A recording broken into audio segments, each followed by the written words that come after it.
Well, let's talk about the book. So what is it? All the Truth That's in Me. It is a young adult novel. It's historical, sort of, in that it clearly takes place in the past, a past that's familiar to us. We recognize it as a place where people chopped wood and I grew their own food and lived a sort of a more simple life, a less technological life. But I made it deliberately ambiguous precisely when and where it happens, because I wanted the story to be entirely focused on Judith, the main character, and not on the history of her surroundings. It is a mystery and a thriller, and it was actually shortlisted for the Edgar Award in the United States, which is the top prize for mystery fiction. And that was a total surprise to me, and I was really thrilled with that. And it is a romance. And I'm going to talk about some of the other elements in the story that are a little bit serious and sometimes a little bit dark. So I want to really emphasize that this is a love story, and I hope, because I was trying to make it so, I hope that you will find it to be a really powerful one and a really romantic one. So, all right. So again, this is the story. This is the sort of outcome. So what's it about? I'm going to skip that. I'm going to go ahead and show you some covers, and then I'll give you a synopsis. So I will talk about what it's about, but I'm going to skip the trailer in the interest of time. It has been acquired for publication in 13 countries outside of the U.S., so it has covers around the world. I hope you guys can see. If not, I mean, you can't really, can you? I don't mind if you want to move over here just a little. Just don't block the, the video. This is the Dutch cover, and I think that means what I know. Wat ik weet, I think is how you'd say that. This is the U.S. hardback. And I'm going to take a little opinion poll, so I want you to be thinking about which covers you like best, okay? This is the Australian cover, and you'll notice it's the same girl as on the US cover, but they did just different things with her face and hair. This is the German cover. Very pretty, very natural looking setting. This is the cover from Finland. Now this is a totally different way of treating it. Can you see? Very sort of psychedelic and red, and there's this girl, and there's a knife and a raven.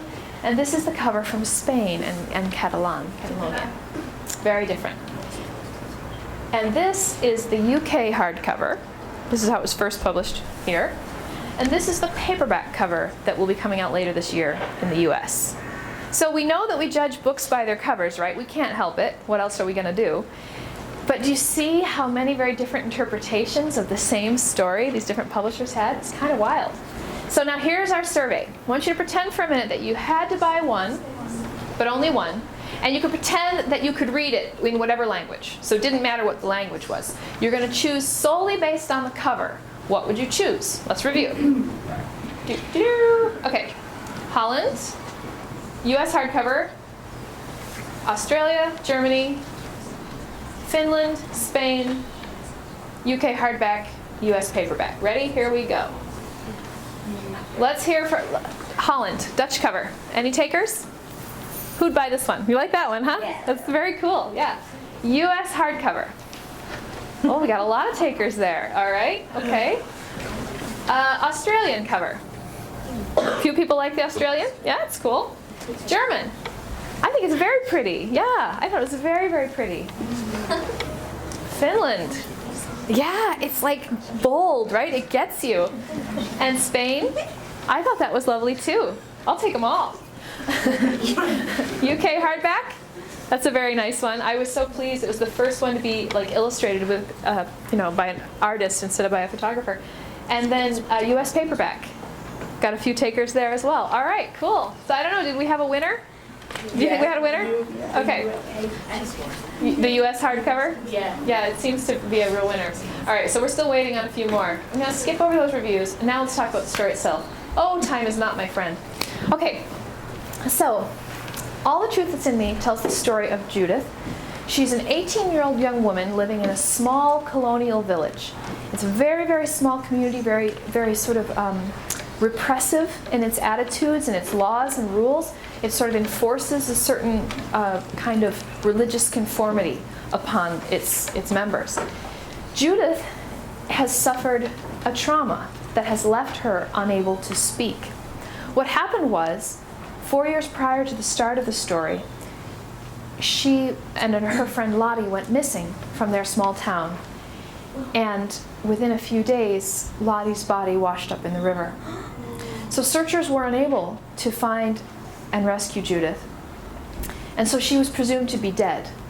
But then without warning, 2 years later, she returns. But she's been injured and she can no longer talk. And so instead of sort of welcoming her home with open arms, the community treats her as an outcast. Because not only is she, sort of damaged now, she can't talk, and what good is a person who can't talk, they think, but also she is assumed, because of the suspicious circumstances of her disappearance, she's assumed to be no longer sexually pure. She's assumed to be no longer a virgin. And in their world, that was everything. And it wouldn't matter at all to them whether or not she was a willing participant in what might have happened.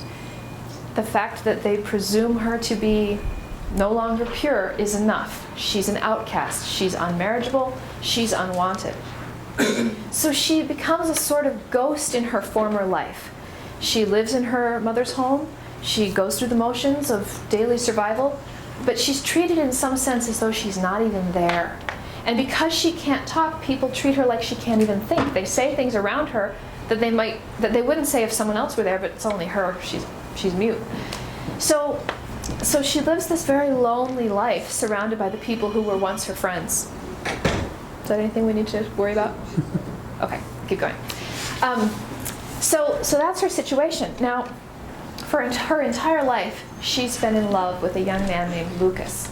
He was her best friend when they were children growing up.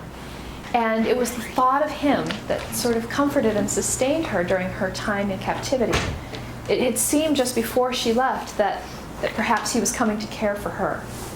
And when she returns, however, to sort of see him again, he has grown up to be a handsome, eligible young bachelor, and she has become a monster. So there's a total gulf between them now. He's completely out of reach to her, but that doesn't stop how she feels for him. And he's kind of the one person in the community who's at least kind to her. And so the entire novel is written as an outpouring of all of her thoughts and feelings to him. It's all that she would tell him if she could. It's not as though she's writing him letters because she cannot write. She has not had enough education.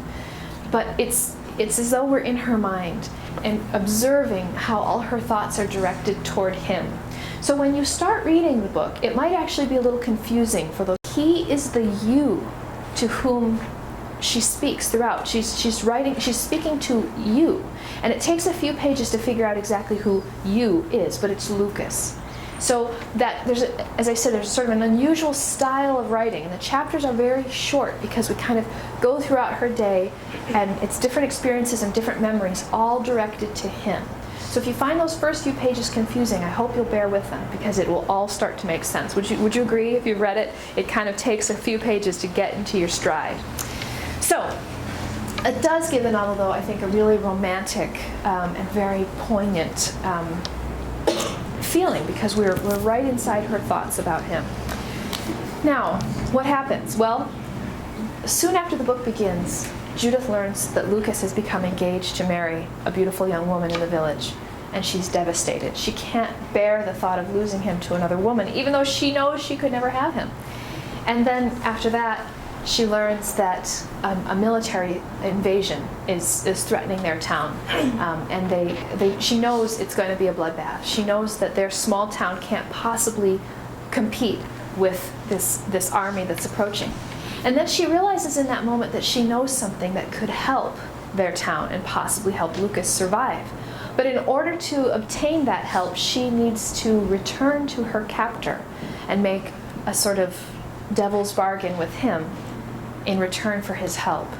And so she faces a very terrible choice, but she has to ask herself, what's it worth to her to save the lives of everyone she's ever known? So before we get to that, just in general, as the novel is written, you'll see that Judith, she thinks about Lucas an awful lot. In fact, we might say, if it weren't for what she's gone through, we might say, you need to get a life a little bit.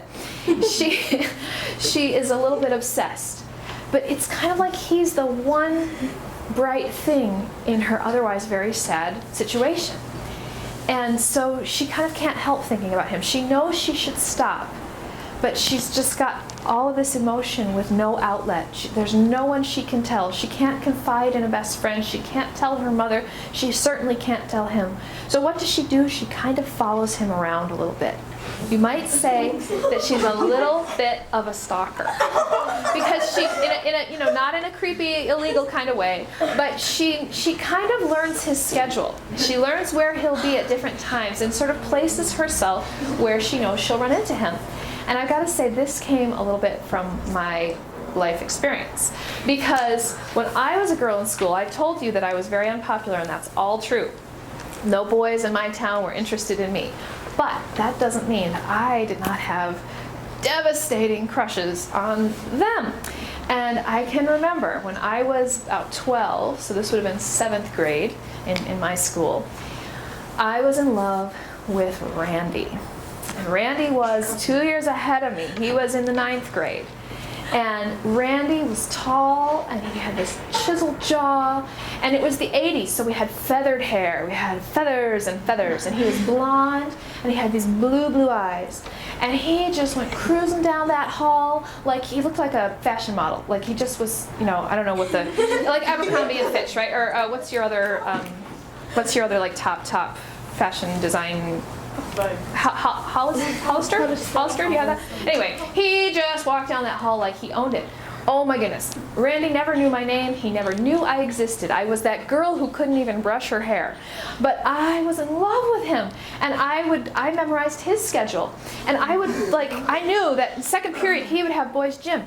And so I would sit right by the desk, right by the door, so that the minute the bell rang, bam, I'd be down that hall before it filled up with people, and then they'd get in my way. And I'd make it all the way to the other end of the building. And I'd place myself casually by the drinking fountain, where I would drink about 1.5 gallons of water while I waited for Randy to emerge from the boys' locker room like a sun god, flanked by his posse. I mean, he just glowed with beauty. And he had his followers, right? He had his posse of wannabes who all wished they were as cool as Randy. And there he would come and cruise down the hall, and I'd watch him go by.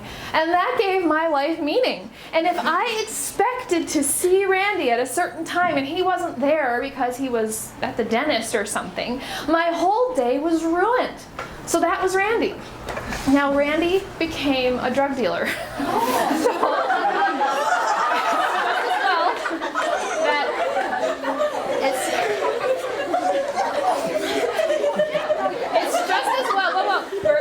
Short, and I'm going to get the crook because I've talked too long and I'm only halfway through my slides, but I'm going to wrap it up. So it's just as well that age 12 I didn't make a sort of eternal partner commitment, because my judgment was not yet fully developed.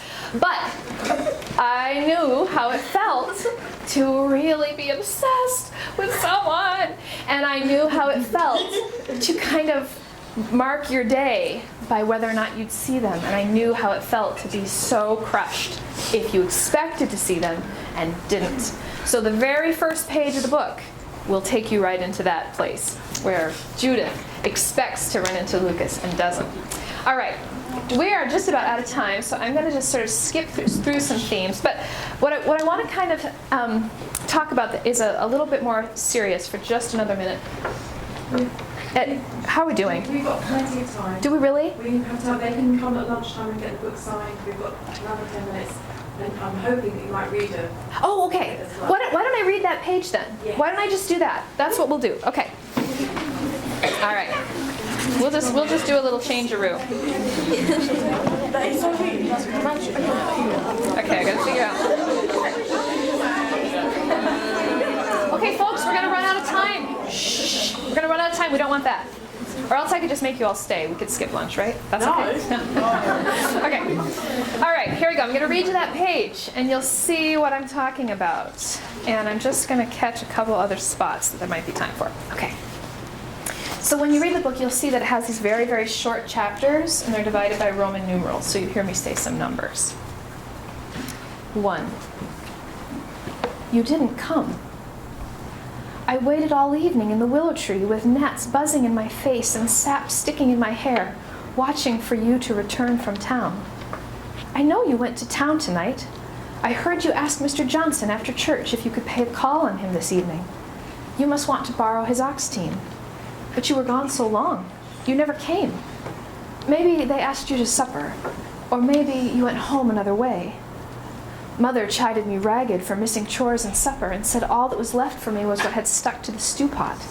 Daryl had already scraped the pot bare, but Mother made me wash it in the stream anyway. There's nothing so bright as the stream by day, nothing so black on a moonless night. I bent and drank straight from it. It was all I had to fill my belly. And maybe, I thought, you'd be thirsty too, after a scratchy day of haying, and before retiring to bed you'd dip down into the same stream and drink the water I had kissed. You've cooled off here most summer nights since you were a boy. I thought how, in the darkness, I would feel like any other girl to you. Beneath my dress I have no cause for shame. I thought how, if you knew, you might look twice at me, bend your thoughts my way and see if they snap quickly back or linger. But you don't know, and you never will, for I am forbidden from telling.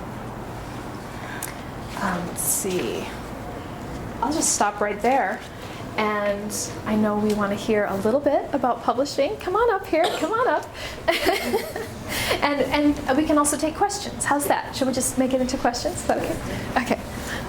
And the best questions after the talk, we're going to offer 2 best questions, a signed book as well. Okay, perfect. Thinking about your Oh, question. and I'm going to just zoom ahead. Oops. That's my contact information, so how to find me on Twitter and stuff. So. Hi. Would you change the microphone over? Oh, sure, you bet. We don't need this on. That was amazing, number one. Thank you very much, Julie. I'm Olivia. I'm Julie's publicist. I work for a company, well, a publishing company, Hotkey Books, Piccadilly Press, and Temple Fiction. So we publish children's and young adult fiction. I've been there for a year and a half now. I'm 24, so older than you all, which makes me feel really old because I walked in here this morning and I was like, God, I feel like I'm back at school. And it's weird calling the librarian by their first name, not using a prefix. So what does a publisher do? I guess is what you're probably, I mean, you've probably got some idea. What does a publisher do? Anyone? Publish books, yeah. Which means that basically there's a lot of different sides to publishing. I think the kind of way that a lot of people think about it is that you sit there with a book and you read all day at your desk and you correct where they put their commas and then you send it off to a magical place where it gets made physical and then that's kind of it. And that's just the biggest lie ever.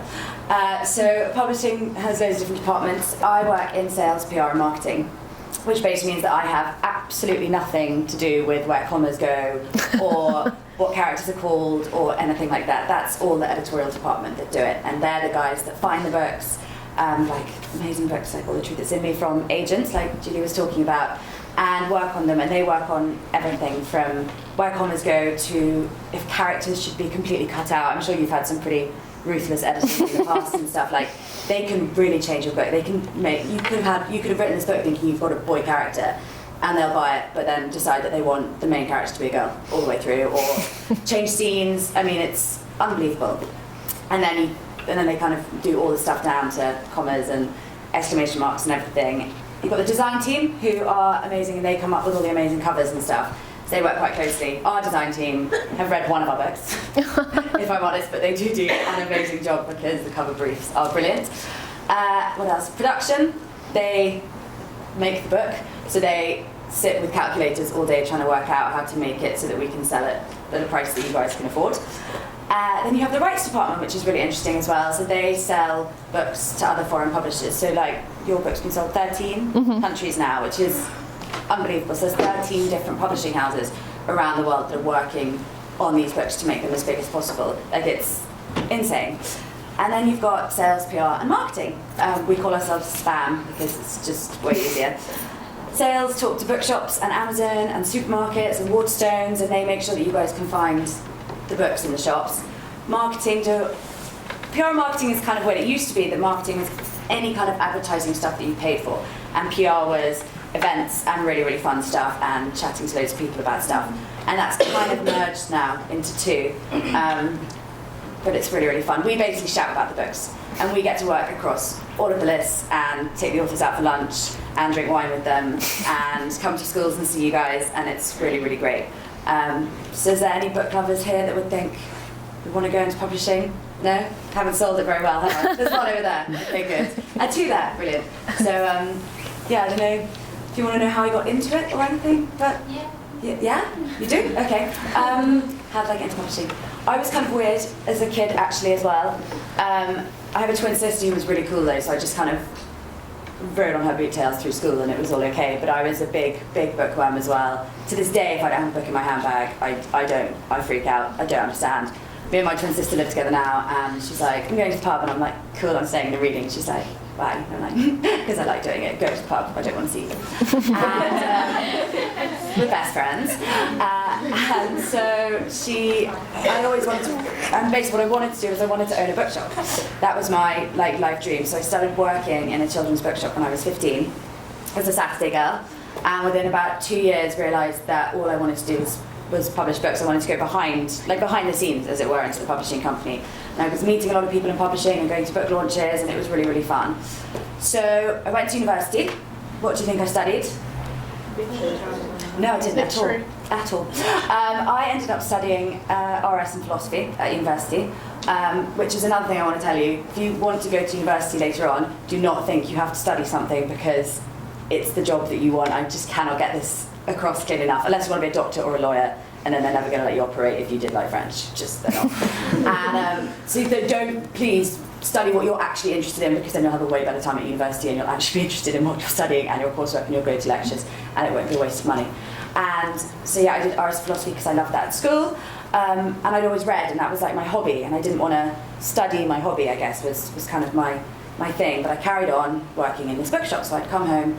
I was at university in Scotland, and I'd come back to London and I'd work in the bookshop, and then I started doing more and more work experience, and I just begged people to let me come and stuff envelopes with a book and a preface release, because that's literally what I was doing, and get them coffee and learn to photocopy 200 things, and that's it. And then gradually I kind of worked my way up, and I made enough contacts, and I was asked to actually apply for the job that I'm doing now. And I thought my interview went so badly, I sat in a Costa and cried for 45 minutes by myself, because I thought I'd been handed this opportunity on a silver platter and I'd just thrown it away. But it turned out I didn't do that badly, not as badly as I'm doing right now, and that was how I did it. So it's basically a lot of working hard. I think I was very different. A lot of my friends didn't know what they wanted to do. Even now they're doing jobs that they still have no idea what they want to do. So I was very lucky that I had, like you said, this one thing in me that I knew I really, really, really wanted to do. And you just had to kind of plug your way forward. And I read a lot. If you read a lot, people in publishing take you seriously. So yeah, that's publishing basically. That's fantastic. You've both got a lot in common, really. Find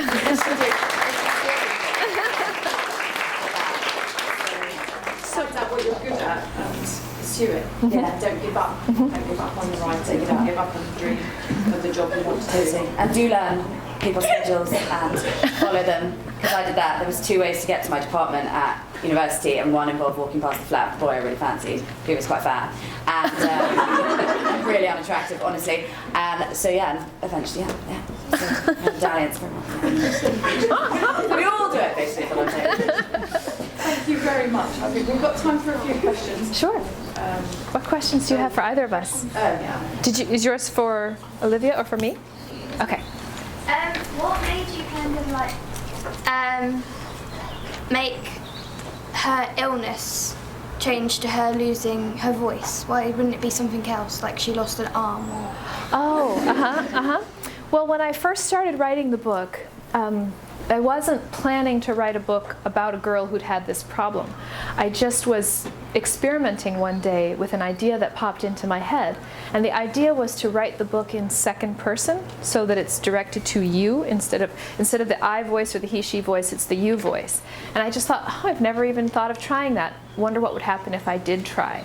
And so I just sat down and started writing. And the page that I just read to you is what I wrote that day. And at the end of it, I knew that I had a character who couldn't speak, and I didn't know why.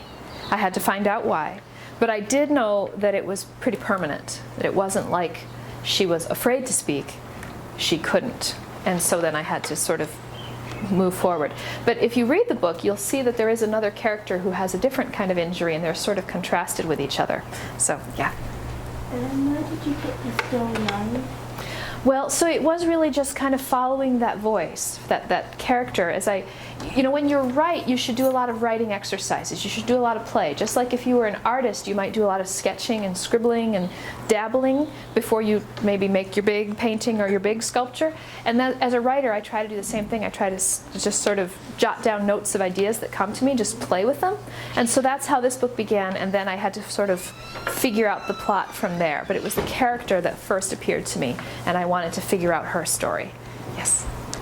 Are any of your stories true, real life? No, they're all fictional. I mean, occasionally a little teensy element will creep in, but no, I don't do any nonfiction at the moment. So, yes?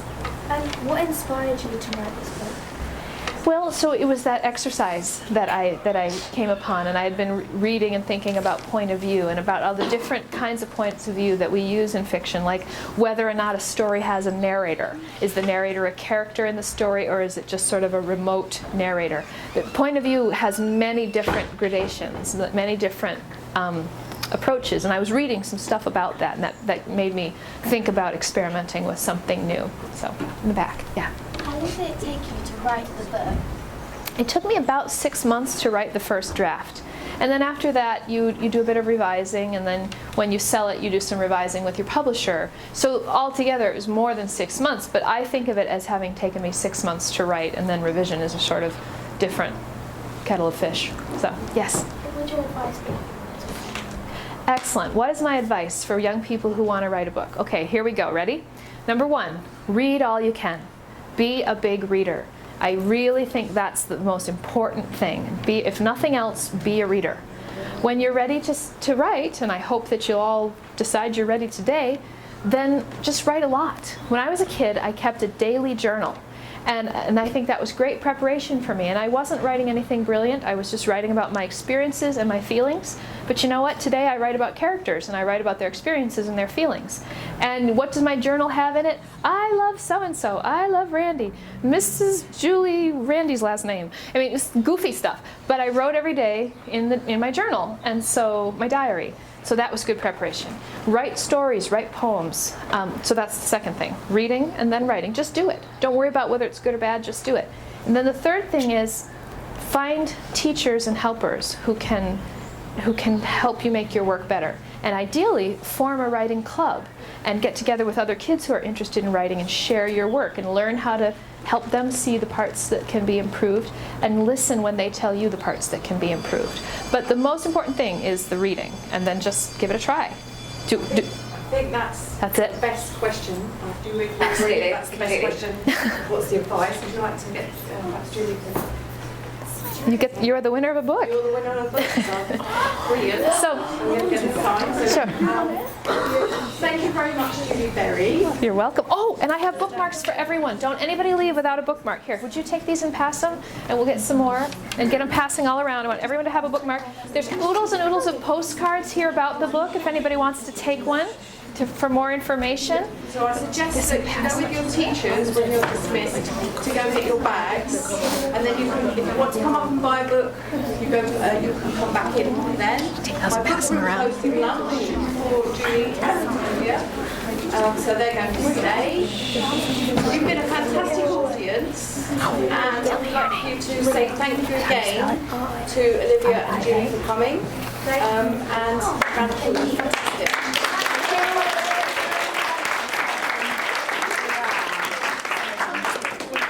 We do hope you win. 23rd of June is the announcement, and we've still got some of the books. We've still got space for people to join the book club to be reading that. Look at the website, and you'll find all the reviews that we've been writing as well. And can I just say I have to read a lot for my job, and this book just picks you up, and before you realise that you finished it. When I first read it, I went to my friend's house for her birthday dinner. We were just sitting around the table having a glass of wine, having some meal, and I genuinely just wanted to get on the tube to go home because I just had to keep reading it. It is so beautiful. And I think for girls as well, there's a really strong message about not sinking back into the background and like speaking out and being yourself really and taking chances, and I think it's a really important one, and it's just beautiful. Thank you. Thank you very much.